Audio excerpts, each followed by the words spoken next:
नमस्कार मित्रांनो, स्वराज स्मार्टली या यूट्यूब चॅनलमध्ये आपल्या सर्वांचं स्वागत आहे। आज आपण महाराष्ट्रातील नद्या व त्याची उगमस्थाने बघणार आहोत। नदी आणि उगमस्थान आताच्या कंबाईनमध्ये 2024 म्हणजे 25च्या पेपरला 2 फेब्रुवारी 2025 ला हा प्रश्न आला होता की गोदावरी नदीचा उगम त्र्यंबकेश्वर इथे नाशिक येथे झाला। तर भीमा नदीचा जो उगम आहे तो भीमाशंकर येथे झाला। भीमा नदीचा उगम भीमाशंकर येथे झाला। कृष्णा नदीचा उगम आहे तो महाबळेश्वर येथे झाला आणि पूर्णा नदीचा गाविलगड टेकड्यामध्ये अमरावती येथे गाविलगड टेकड्या पूर्णा नदीचा उगम झालेला आहे अमरावती येथे।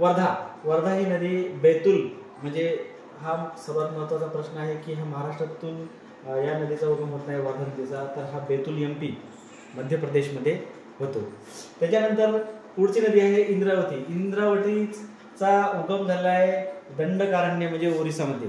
त्याच्यानंतर आहे पेनगंगा नदी। पेनगंगा नदीचा उगम जो आहे अजिंठा टेकड्या मराठवाडा या रिजन मधून झालेला आहे पेनगंगा नदीचा।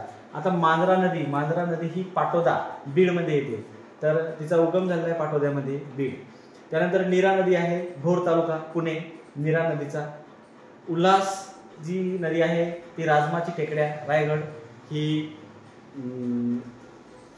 आपली पूर्वेत्तर म्हणजे नदी आहे कोकणातली उल्हास नदी महत्त्वाची नदी आहे आणि राजमाची टेकड्या इथं तिचा उगम झालेला आहे रायगडमध्ये।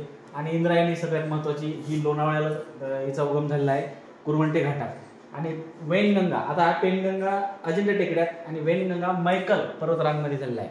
आणि त्याच्यानंतर परवारा नदी रतनगड नगर अहमदनगरमध्ये, आता जे की अहिल्यानगर आहे त्याच्यामुळं परवारा नदीचा उगम रतनगड येथे अहिल्यानगर इथे झालेला आहे।